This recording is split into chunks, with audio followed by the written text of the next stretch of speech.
is Valley News Live at 4.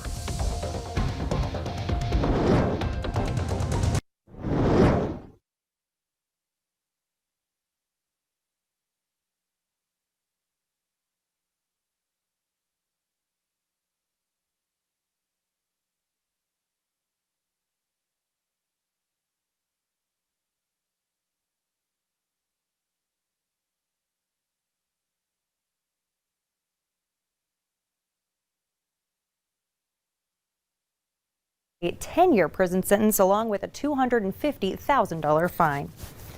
A man is in jail after police say he set a car on fire. Police were called to 601 28th Street South in Fargo for a vehicle on fire Sunday night. A witness reported seeing someone walking away from the car before it was engulfed in flames. Officers say an investigation determined that the owner of the vehicle was responsible. He was arrested last night and is now facing an arson charge. Police are investigating following a massive fire at the Richland County Highway shop that caused extensive damage to the building and the highway equipment inside. Someone driving by around 7:30 last night reported smoke coming from the building. It reportedly houses snowplows, trucks, and other equipment for highway workers. No word yet on the cause, but the sheriff's office is not reporting any injuries.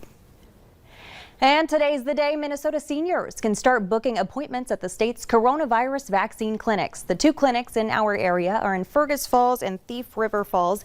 Appointments are required to get the vaccine. If you want to sign up, you can book online or at the number on your screen. Minnesotans 65 years and older are able to book appointments right now. The webpage crashed just minutes after appointments opened at noon this morning, but it's working now. The health department says new appointments will be available every Tuesday at noon. That wraps up today's Top 4 at 4. Now let's get a first look at our weather with Chief Meteorologist Hutch Johnson. Hutch. Stacy, thanks so much. It was a slip-sliding start to the day. A little bit of snow wasn't significant, but it was that fluffy, cold variety with temperatures that were in those single digits above and below zero. Well, we got that fluffy type of flake, the powder, if you will. Again, 1 to 2 inches as a rule, about 6/10 at the Grand Forks National Weather Service office. Temperatures close to zero in northwest Minnesota. We're holding on to single digits above zero here in the valley with a few teens and some 20s out to the west. That warmer air, Stacy, is on its way. On the boundary between the cold and the warm, we're seeing a couple of blips on the radar screen. Those are existing in northern parts of South Dakota. Heading into your drive home, most of us are seeing things like this. Blue skies aplenty. Cool this evening. Single-digit readings, maybe even falling a degree or two as we go just past sunset. After that, south winds increase, and so do temperatures during the overnight. I'll have details on a wonderful Wednesday warm-up, but it does come with a couple of hitches in the giddy-up, and I'll explain what those are here in a moment. All right, Hutch, thanks so much. New at 4, a celebratory day for many Fargo families as students venture home after the long-awaited first day of in-person learning. But concerns for parents linger as to what school looks like going forward. Valley News Team's Callie Hubbard is live in North Fargo to explain. Callie. That's right, Stacy. If you look behind me, this intersection right here was fairly congested as kids and their families were able to make their way home from their first day of school. Now, Fargo Public School students in elementary, middle, and high school will be spending more time in the classroom as the district gave the green light to in-person learning. Now, I talked with the principal here at Ben Franklin Middle School, and he says they're taking every step possible to keep everyone safe. He says teachers are spreading kids out 6 feet apart as best as they can, making sure students wear masks properly and handing them masks out if they forget them. They're encouraging hand washing throughout the day and trying to avoid any congestion in the hallways, such as locker spots as well. On Valley News Live at 6, I'll break down what COVID-19 case numbers look like in the district as well as in Cass County.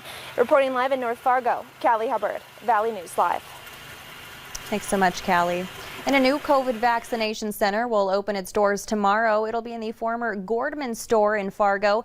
Sanford Health, Essentia Health, and Fargo Cass Public Health have teamed up to staff it. Patients will need to make an appointment. The 8,000 square foot building will be set up with signage to lead you where to go when you arrive.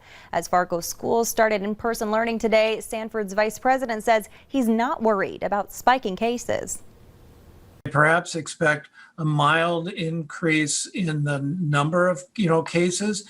I don't expect a big increase in translating into a large number of hospitalizations. So, our positivity rate down in the community and the state has come down, and of course the schools will take the appropriate actions on social distancing and masking.